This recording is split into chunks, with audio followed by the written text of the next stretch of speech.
따옥따옥하는 울음소리 때문에 붙은 이름 따옥이. 수십 년 전 한반도에서 사라졌기에 오늘 처음 따오기를 보시는 분 대부분일 텐데요. 2년 전 인공 번식을 위해 중국서 들여온 이 한 쌍은 지금 한반도에서 가장 귀한 대접을 받는 새입니다.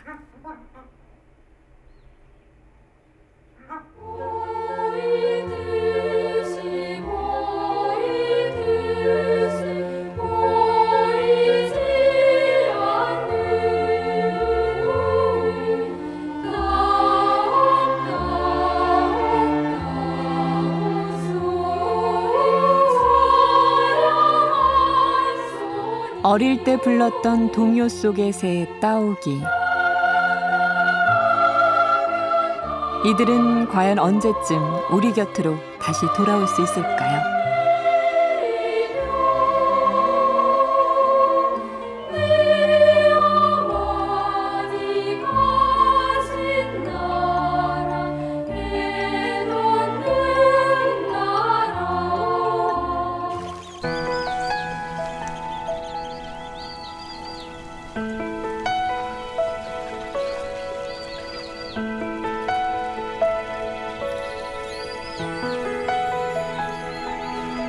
경상남도 창녕군의 우포늪은 약 1억 4천만 년 전 생긴 국내 최대의 자연습지입니다. 70만 평의 넓이에 다양한 생물이 살고 있는 자연 생태계의 보고이기도 하죠.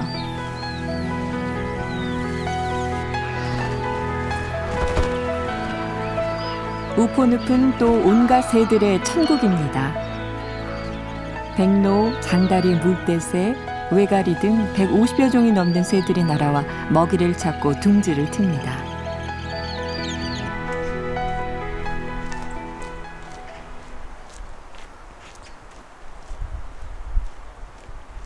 우포늪을 둘러싼 나지막한 산 아래에 따오기 보건센터가 자리 잡고 있습니다.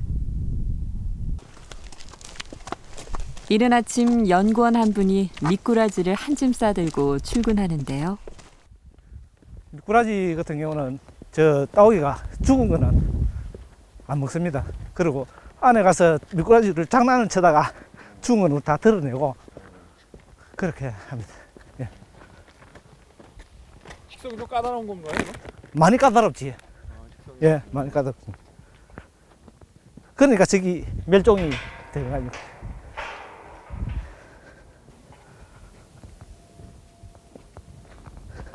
따오기의 안정을 위해 차량은 출입 금지. 연구원들도 500m를 걸어 들어갑니다.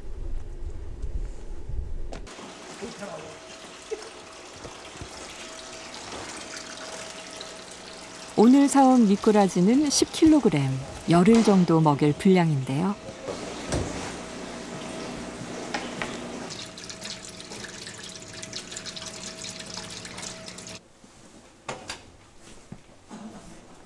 오늘은 따오기의 인공사료를 만드는 날.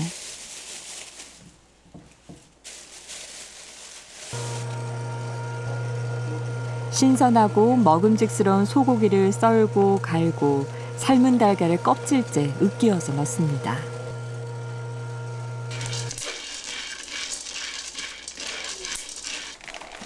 볶은 콩, 탈지 분유, 각종 분말 영양제까지 들어가네요.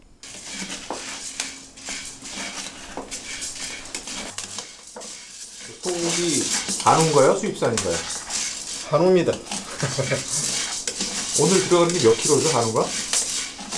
한우가 한 4kg 정도 됩니다. 사람보다 잘 먹네요.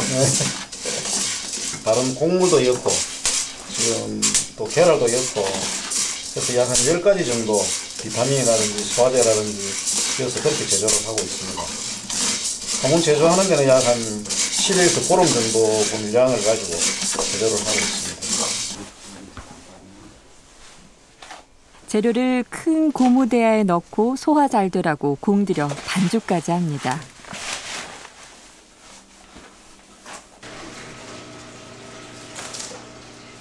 메뉴에는 꿈틀거리는 애벌레도 있습니다. 이게 자주 건드리면 별로 좋지는 않습니다. 그런데 우리는 번식 실경이 아니고. 징그럽지만 아주 고단백질이라네요. 저감새들은 그냥 일반 미름을 먹는데 그 따오기는 덩치 크기 때문에 수프 미름이라고 미름 중에도 최고 큰 놈을 먹이고 있어요.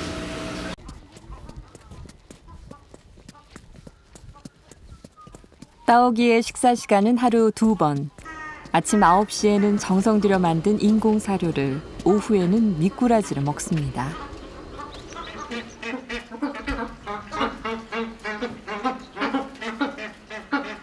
반죽한 재료를 한 입에 삼킬 수 있게 경단처럼 둥글게 빚어 미럼과 함께 차려줍니다.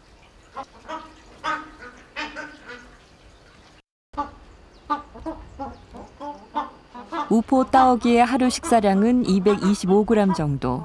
자기 몸무게 1.6kg의 8분의 1 정도니 엄청 먹는 셈이죠. 야생에서는 먹이가 풍부하지 않아 이렇게 많이 먹지 못한다고 합니다.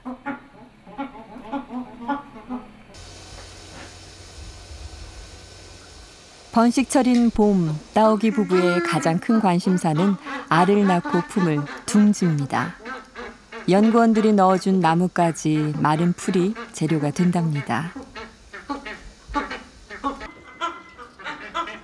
수놈이 둥지 만들기에 신경을 많이 쓴다는군요. 몸에서 빠진 깃털을 둥지 재료로 쓸 건지 의논을 하는 모양입니다. 따오기의 겉모습만 보고 암수를 구분하는 건 어려운데요. 연구원들도 헛갈린다고 합니다. 이제 암수 구분을 하려고 그러면은 저기 릭을 색깔별로 세워놨어요. 그러니까 수컷은 양다리에 빨간 링을 2개씩 채워놨고요. 암컷은 한쪽엔 빨간 링, 한쪽엔 하얀 링을 흰색 링을 채워놨습니다. 그걸 보면은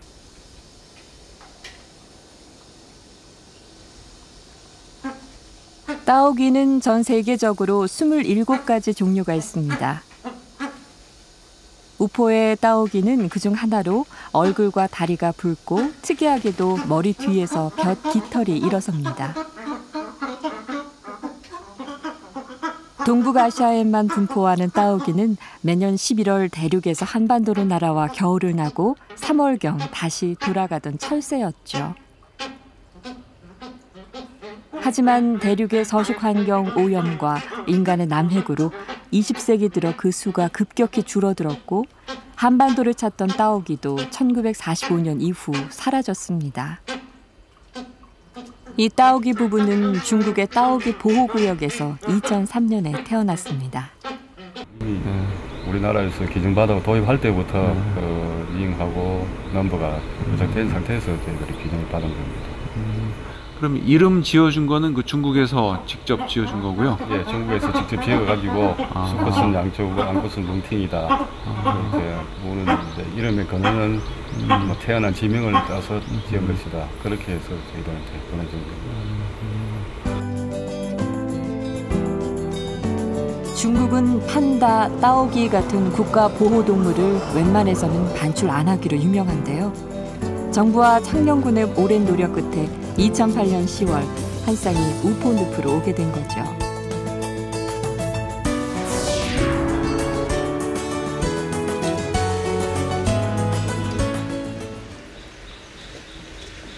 이 따오기 부부는 중국에 있을 때부터 짝을 이뤄 4년간 7마리의 새끼를 번식한 경험이 있습니다.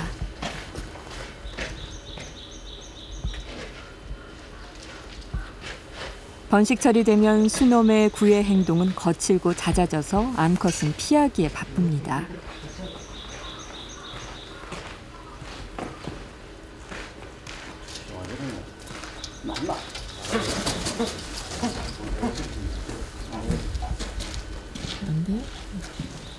수놈은 심할 때는 아주 공격적으로 변해서 암놈을 괴롭게 합니다.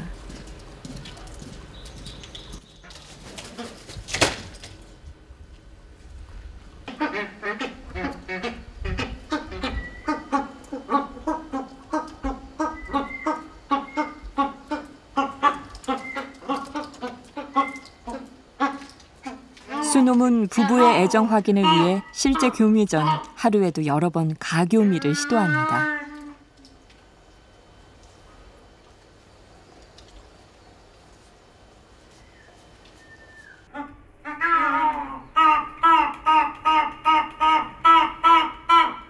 많은 날은 15번 정도 가교미를 하는데요. 교미 연습을 여러 번 해서 수정을 잘 시키려는 수놈의 본능적인 행동이기도 합니다.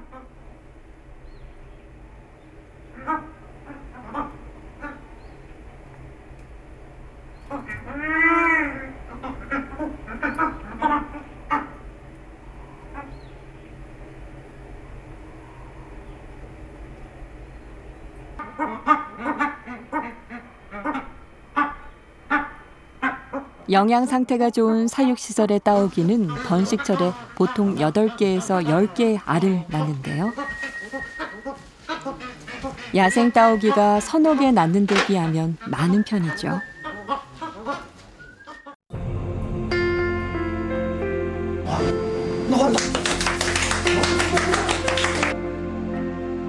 부부는 2009년 4월 1일 첫 산란의 시작으로 모두 10개의 알을 낳았습니다.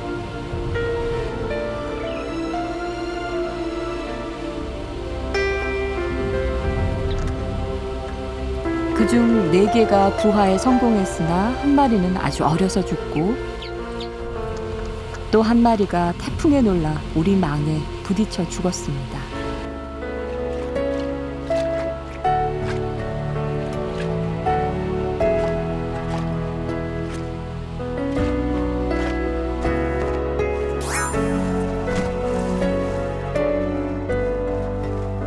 번식 첫 해에는 경험 많은 중국 사육사들이 와서 많은 도움을 줬습니다.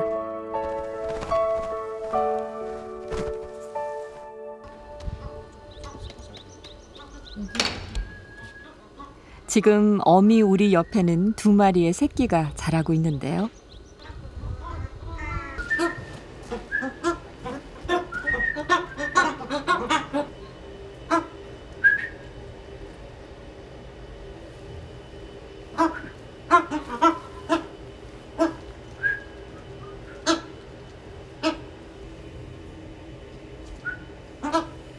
사람 손에서 자란 2마리는 휘파람을 불어주면 서로 부리를 맞대며 친근감을 표현합니다.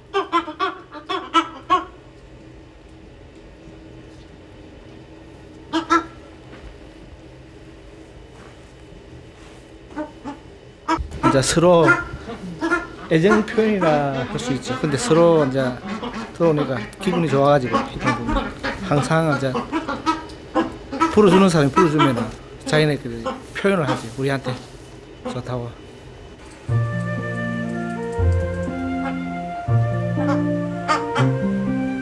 새끼의 이름은 다미와 따루, 2마리 다 암놈입니다. 따오기 암놈 새끼는 2, 3년이 지나면 성체가 돼 알을 낳을 수 있는데요. 1년생 따오기 자매가 내년부터 번식을 하려면 중국이나 일본에서 짝이 될 수놈을 맞아들여야 합니다.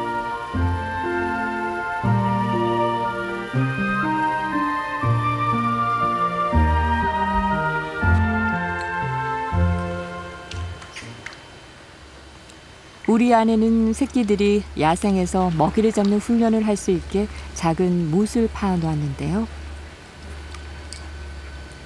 주로 살아있는 미꾸라지를 풀어줍니다.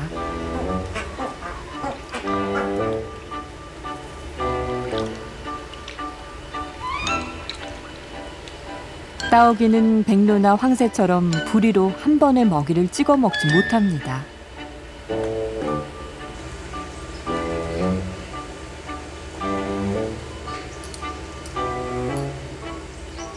새끼들을 관찰하면 어떤 때는 잡은 미꾸라지를 1분이 되도록 삼키지 못하기도 합니다.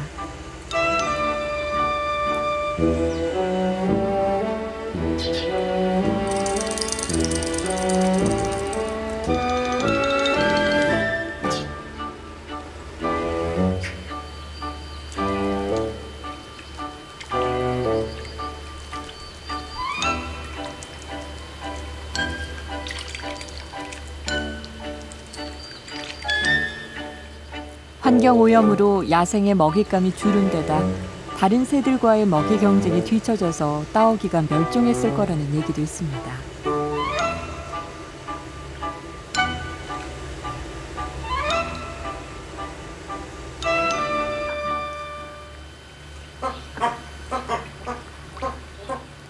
어린 새끼의 깃털은 전체적으로 흰색의 분홍빛이 감돕니다. 그래서 예전에 따오기를 붓다는 뜻의 홍학이나 주로로 부르기도 했죠. 내년 번식기가 되면 새끼도 깃털에 멜라닌을 분비하면서 어미와 같은 회색빛으로 변해갈 겁니다.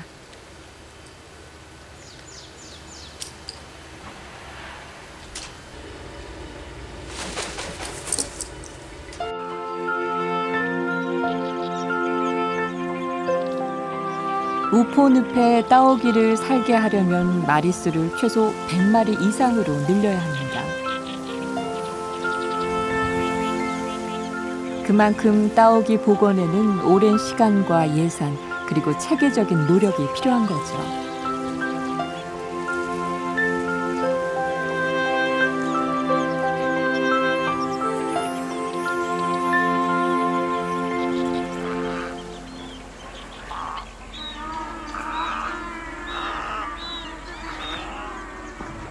우포 따오기의 고향은 중국 내륙 샨시성의 외딴 지역입니다.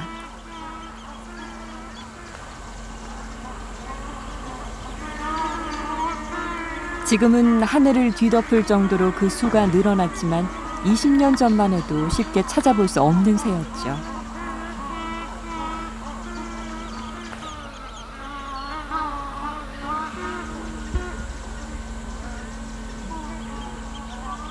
중국도 환경오염과 남획으로 따오기가 거의 멸종 단계까지 갔었죠.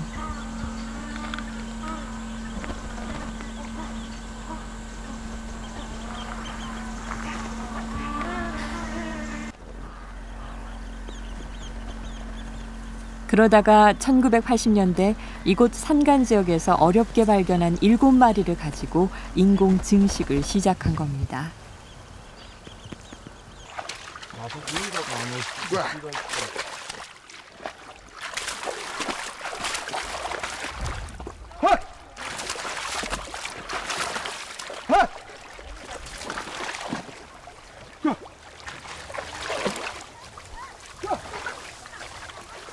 중국 정부는 이 지역을 국가 1급 보호구역으로 지정해 따오기가 번식하고 서식할 수 있는 환경을 만들었습니다.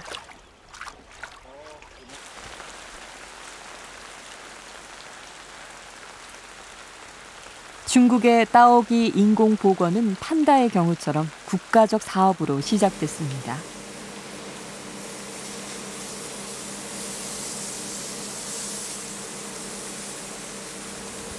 그 결과 현재 중국의 따오기는 1000마리를 훌쩍 넘었고 자연으로 수백 마리를 돌려보낼 수 있게 된 거죠.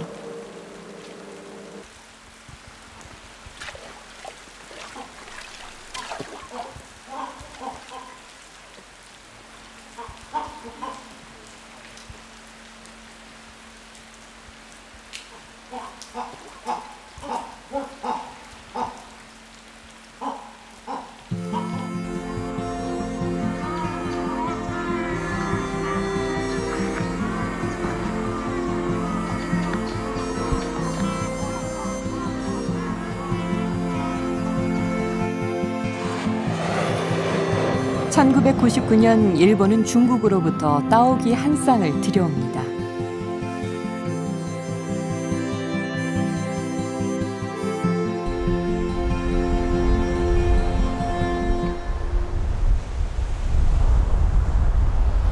니가타시에서 50km 떨어진 동해상의 사도섬. 여기서 본격적인 따오기 인공 복원 사업이 시작됐습니다.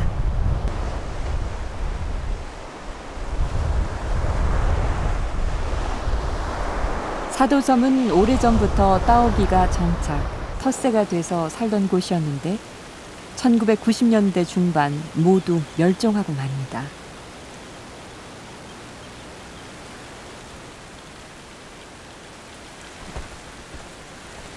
그로부터 20년도 채 안 된 지금 사도섬 곳곳에서 야생 상태로 살아가는 따오기를 볼 수 있습니다.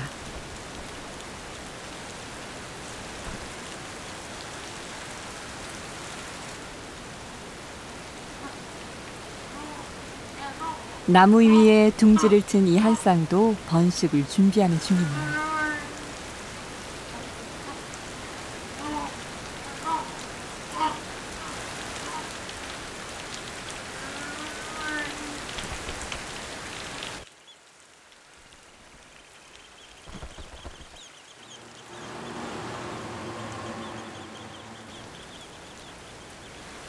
따오기 한 마리의 등에 위치 추적 장치가 달려 있는 걸 봐서 이들이 인공 복원 사업에 의해 방사된 것임을 알 수 있습니다.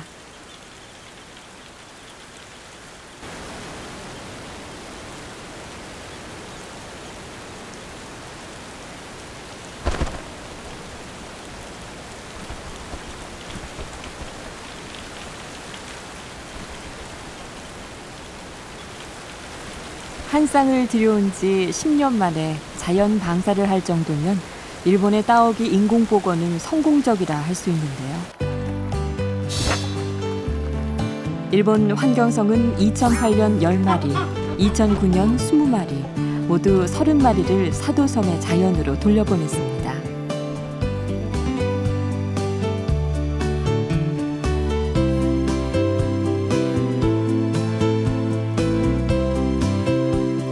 사도섬은 따오기 섬으로 유명해졌고 따오기를 보러 오는 관광객이 많아졌습니다. 보호센터 전시관과 견학 코스는 평일인데도 사람들로 붐빕니다.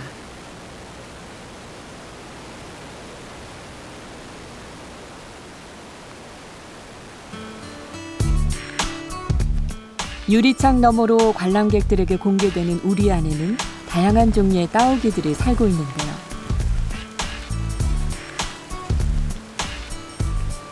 인공 복원 성공으로 따오기는 이제 일본 국민들의 큰 관심사가 됐습니다.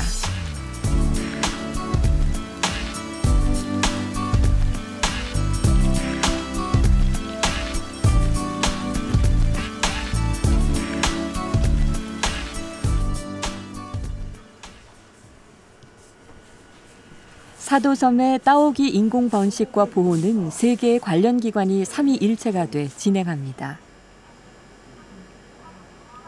개체수를 늘리는 일은 따오기 보호센터가 맡습니다.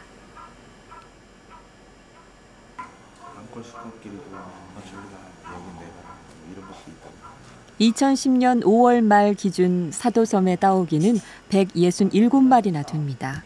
한 쌍이 10여 년 동안 늘어난 결과죠. 어떻게 그렇게 불어났을까요?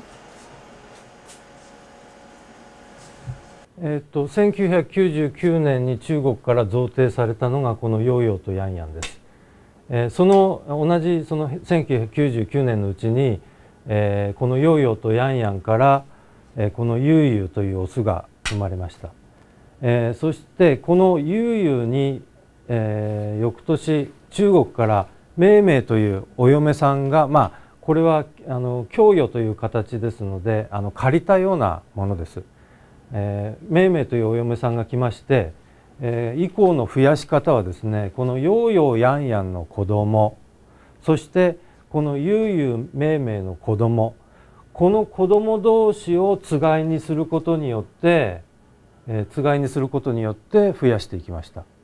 ですので、人間で言えば、これらのつがいはですね、おじさんと姪っ子、おばさんと甥っ子のような関係の、近親のつがいになっています。数が少ないので近親でもそうやって組ませて増やしていくのはもう仕方のないことだと思います。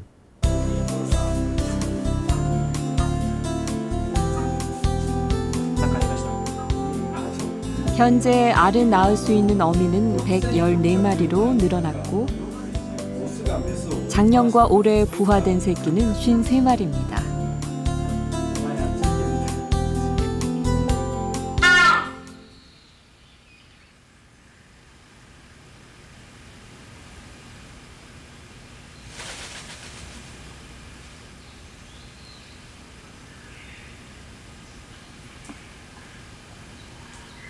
근친 교배를 통해 개체수를 늘렸지만 아직까지 별다른 유전적인 문제는 생기지 않았다고 합니다.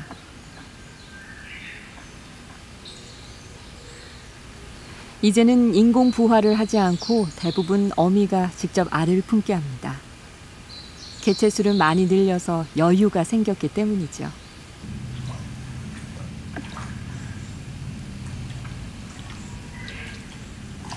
자연 방사를 염두에 두고 스스로 부화시키고 새끼를 키우게 하려는 의도도 있죠.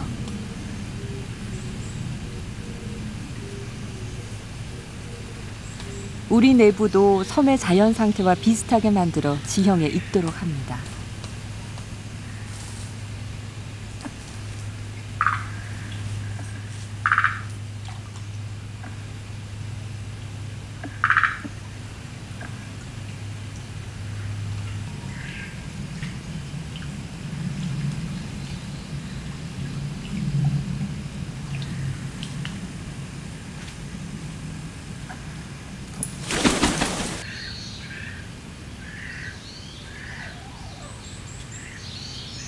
따오기는 어미가 먹이를 주는 방식이 좀 다른데요. 새끼가 어미의 입속에 부리를 집어넣고 어미가 삭혀서 토해준 먹이를 받아 먹습니다.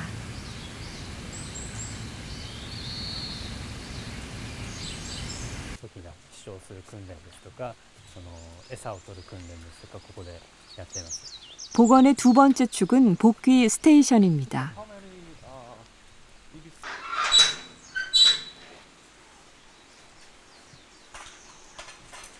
이곳은 따오기의 야생 적응을 돕기 위해 세운 곳으로 길이 80m, 폭 50m, 높이 15m로 작은 축구장 크기죠. ここはその佐渡の自然を再現して棚田みたいな環境があったりとか、あと自然の木をこう植えてトキがこう泊まり木として使うようにしています。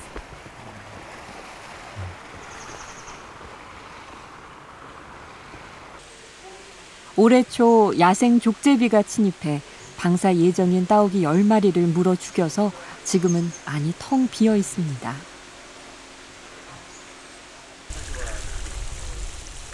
사도섬의 지형을 축소한 이곳에서 따오기들은 길게는 6개월가량 적응 훈련을 합니다.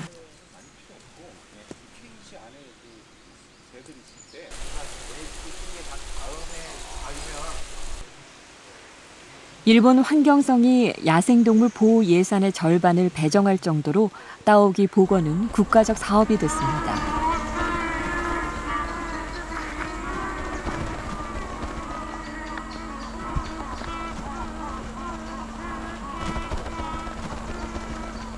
この施設っていうのはやっぱりかなりのお金がかかってますけれども、それだけその時の野生復帰の事業に対するその国民の期待ですとか、そういうものが非常に高いと。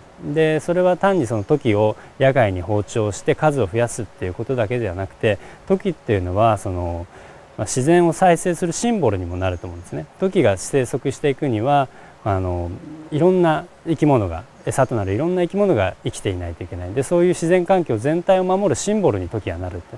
なのでその単にトキを増やすっていうだけじゃなくて、トキをきっかけに日本の自然環境全体をこう再生していくっていうところが最終的な目標になりますので、それを考えると決してその時にお金をかけることは無駄ではないと思いますね。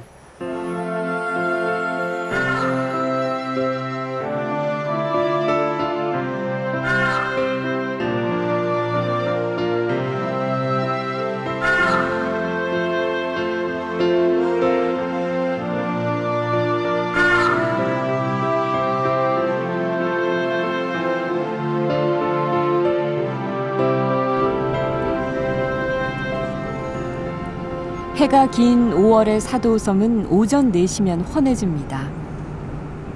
새벽부터 뭔가를 열심히 쫓아다니는 사람들이 있는데요.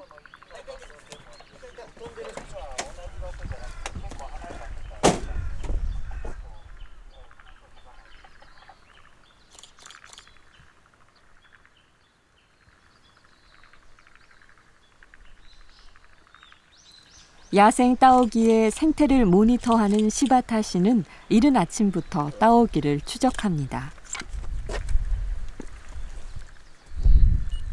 今 SK あたりから湖の方向に1羽飛んでました。 따오기가 어떤 논에 앉아 먹이를 찾는지, 나무에 앉아 무슨 행동을 하는지, 하루 얼마나 이동하는지 등 자연 상태의 활동을 보고 기록하는 거죠.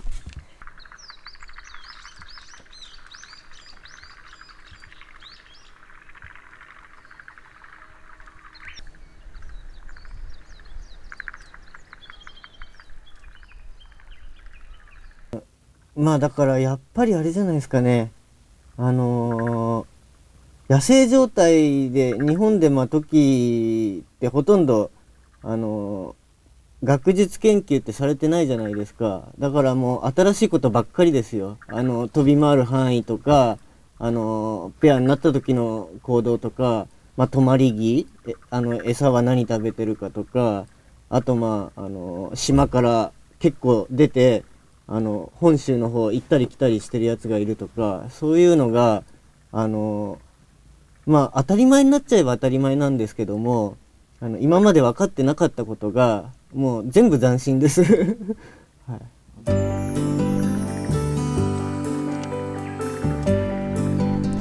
복원의 세 번째 축은 따오기를 연구하고 모니터하는 민간 연구기관과 애호가들입니다.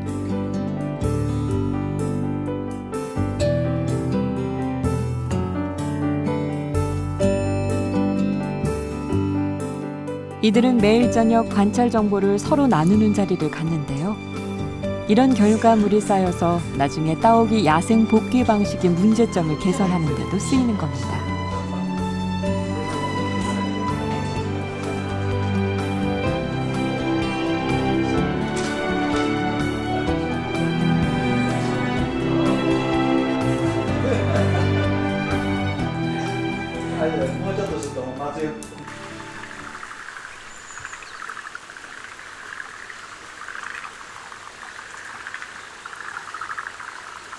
사도섬에는 따오기들이 먹이를 찾으러 내려앉는 논이 많은데요.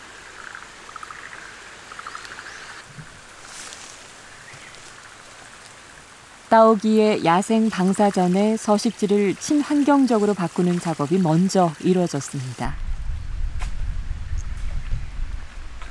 사도섬 당국은 농민들에게 무농약, 저농약 농사를 권장하는 정책을 폈습니다. 수확량이 줄어드는 만큼 보조금도 지급했습니다. 昨年の第二次放鳥ですが、2009年ですが、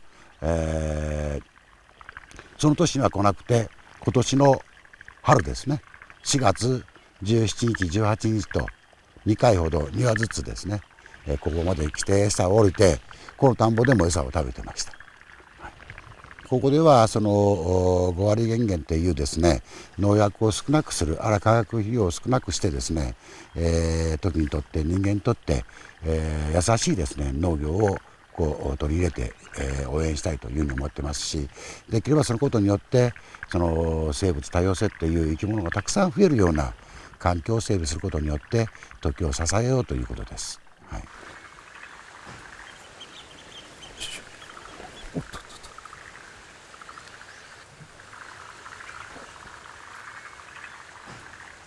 따오기의 먹이 활동 공간을 확보해 주려고 비오톱도 곳곳에 마련했습니다.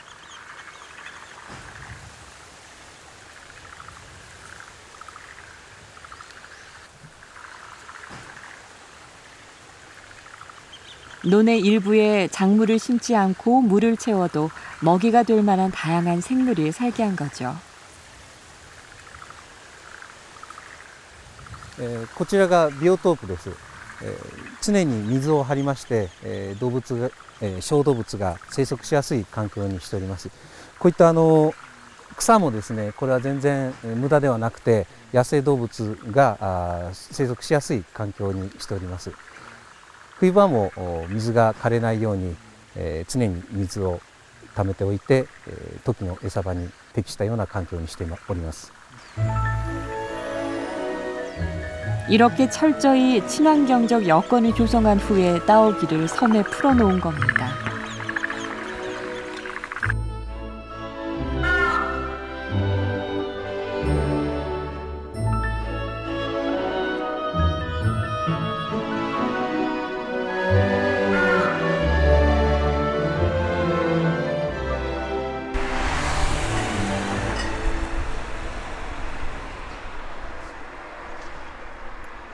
친환경 농법을 채택해 사도섬 농민들이 불이익을 받은 것은 없다고 합니다.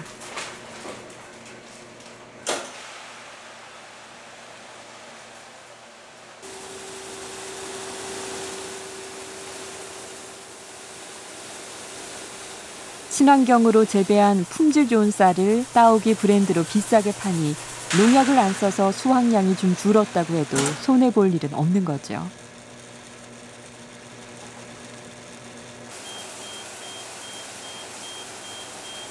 (90여) 농가가 회원인 이곳 쌀 생산조합에서는 주문을 받으면 쌀을 바로 도정해 일본 전국에 택배로 보내줍니다.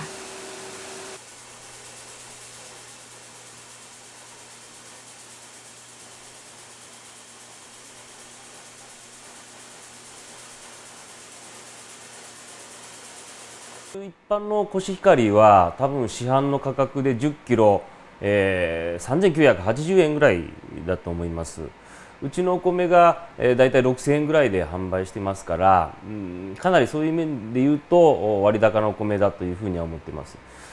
どちらかといえばその佐渡のその時と一緒に育んだお米ということを理解していただける、そういう消費者の方から支持をされているお米です。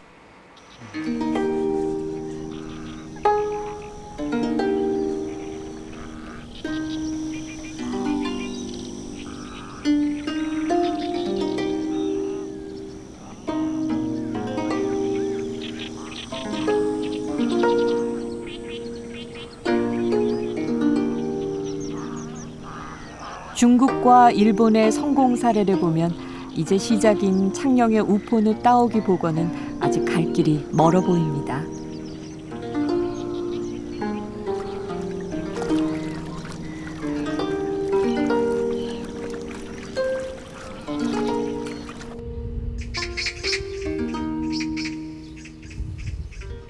우포늪에 봄이 오면 보건센터 연구원들은 1년 중 가장 바빠집니다.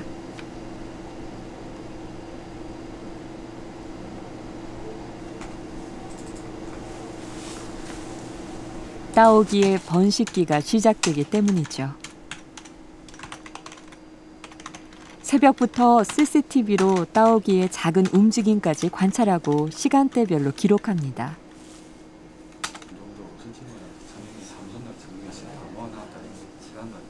올봄엔 이상 저온으로 알 낳는 시기가 늦어질까 연구원들은 애를 많이 태웠습니다.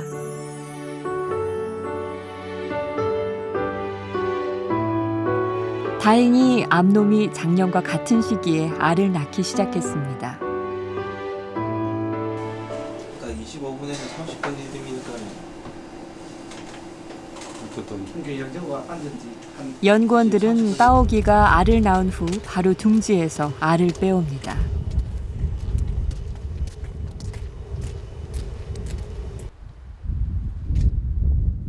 암놈이 추가로 더 알을 낳도록 유도하기 위해서죠.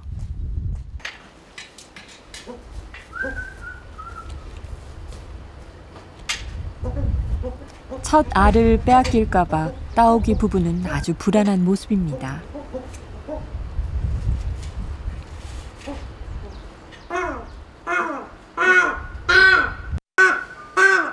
부화의 제일 좋은 방법은 2주 이상 어미가 품고 있던 알을 부화되기 직전 빼내서 인공 부화기에 넣는 겁니다. 끝까지 둥지에 두면 어미가 빨리 알을 깨고 새끼를 꺼내려다 죽는 경우가 많기 때문이죠. 알이 좀 네. 지금 같은 인공 복원 초기 단계에는 더 많은 알을 낳게 하고 새끼가 죽지 않게 잘 부화시키려면 사람의 개입은 어쩔 수 없는 선택입니다.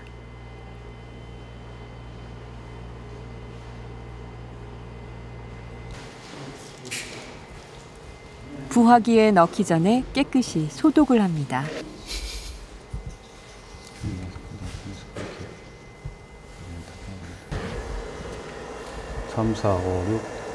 수정이 잘 된 유정란이기를 빌면서 알을 부화기에 집어넣습니다.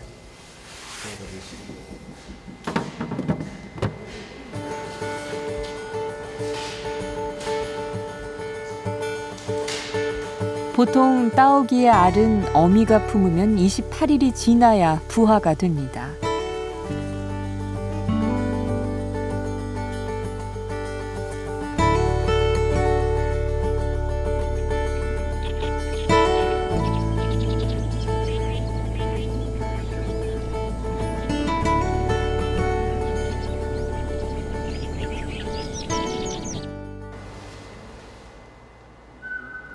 첫 알이 부화기에 들어간 지 28일째.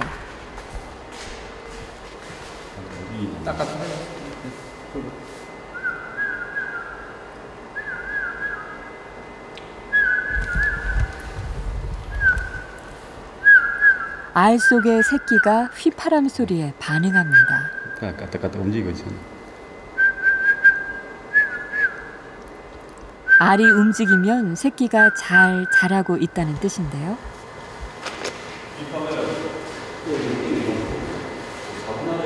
알 안의 새끼는 자기 힘으로 껍질을 깨보려고 작은 구멍을 냅니다.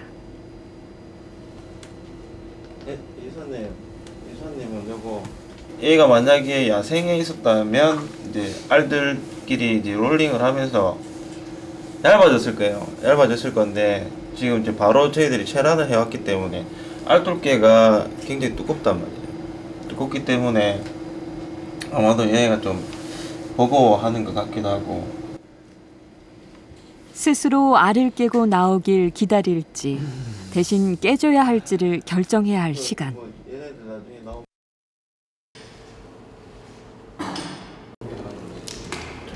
연구원들은 2010년에 첫 새끼를 무사히 얻기 위해 인공 파각을 결정합니다.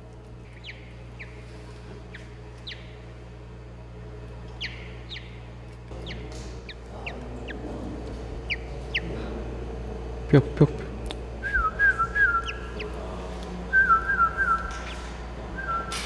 휘파람을 불어줘 새끼를 안심시키고 반응을 확인합니다.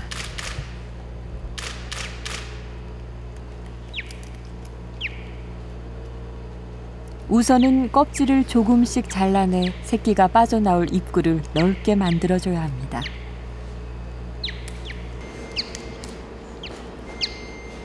부화기가 빠졌던 거라.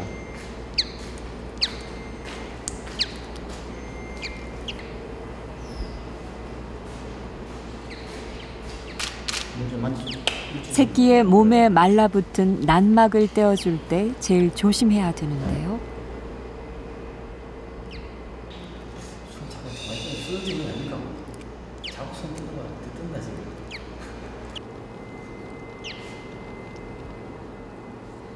(20분간의) 파각이 끝나고 드디어 지친 새끼가 알을 빠져나옵니다.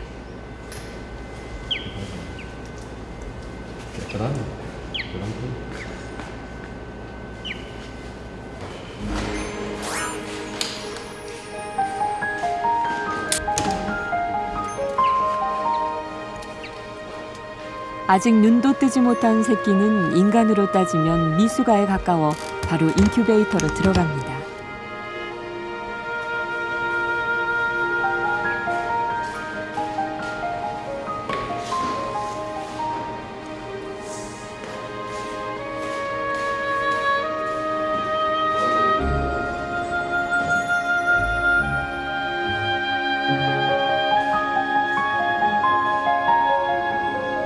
이 한 마리를 얻기 위해서 우리 작년하고 오랫동안 전 지구에 매달려 있었습니다. 참 우리 애가 태어난 것보다 더 반갑고 좋습니다. 실제로 이렇게 나오는 모습을 보니까 뿌듯하세요? 얘네 때문에 지금 2달, 저희들 지금 3달 동안 지금 거진 집에도 못 가고 이렇게 있는데 그래도 한 놈이 잘 파각을 해줘서 너무 기쁘고요. 제가 이제 작년에 결혼하고 지금 아직까지 애가 없는데 이 따오기를 저 자식이라고 생각해서 키워야 안 되겠습니까? 첫 자식이 되겠네요. 그죠? 사람은 아니지만 저한테는 처음으로 키우는 이제 자식이라고 생각하고 열심히 노력을 해야겠죠.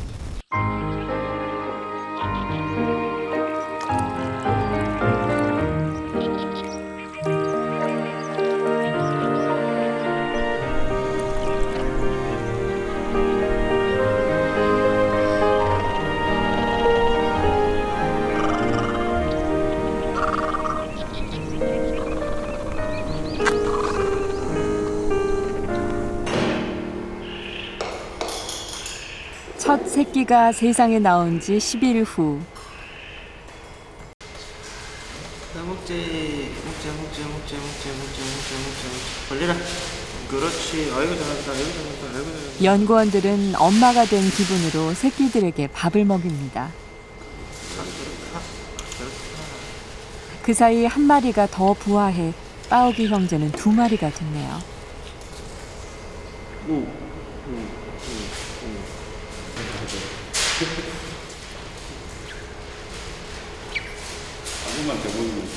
이제는 유전 형질이 다른 따오기 식구를 맞아들일 일이 남았습니다.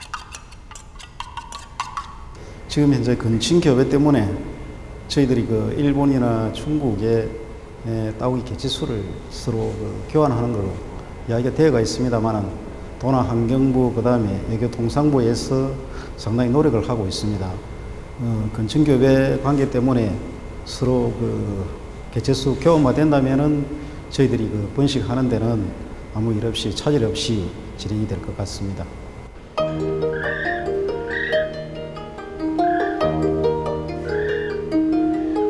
건강하게 잘 자라만 준다면 이 새끼 따오기의 후손들은 2014년부터 우포늪에 방사돼 물 위를 훨훨 날게 됩니다. 푸른 하늘을 마음껏 나는 순간 따오기에 보일 듯이 보이지 않던 그 처량한 소리는 우리 아이들에겐 힘차고 우렁찬 소리로 들리지 않을까요?